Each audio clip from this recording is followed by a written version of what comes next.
2 years after the movie. Yeah. That's awesome. Let us hear the word. Oh, they want to hear the words.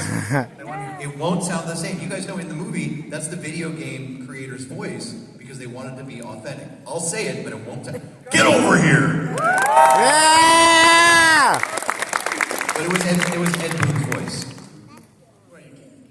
Well, I'll just tell you a story. You know, like, I didn't realize at the time how big of a deal it was going to be, so I didn't try to keep anything, you know, from, you know, the outfit or anything. And we were at the LA Comic-Con, and this guy walks in, and, you know, I played Sub-Zero in the second movie. Yes. And he walked in wearing my Sub-Zero outfit, the actual one from the movie.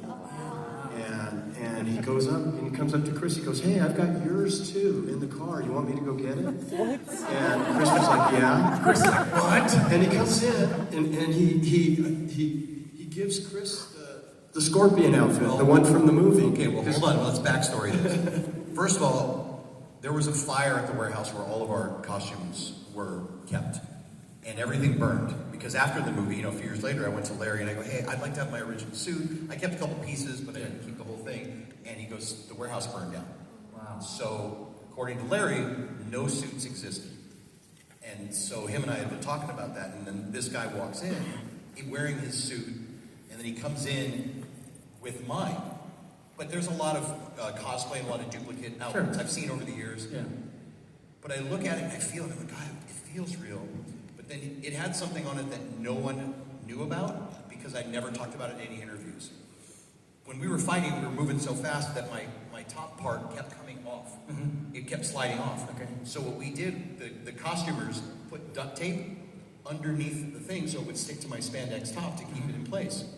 So I'm looking at this costume and I go, God, it looks real. I look at it and I lift up the shoulder flap and there's a piece of duct tape there. Whoa. And I look at him and I go, dude, this is my, from the movie costume. So we look at the guy and we're like, hey, how'd you get this? And I don't even remember what he said. He worked for the production, and somehow somebody ended just up said, in his he's like, "Yeah, I'll take them." And but you know what I didn't like about that was he gives him his, and I go, "What about me?" He goes, "Well, I'm wearing it." You know? he said, "Give me your number and I'll contact you later." I was like, "Yeah, sure." But he did. He contacted me. But here's the better part of that story. He's standing there, and I look at him and I go, once I realized it was my costume, I go, "You're going to give that to me?" And he goes, "Well, no, it's mine." And I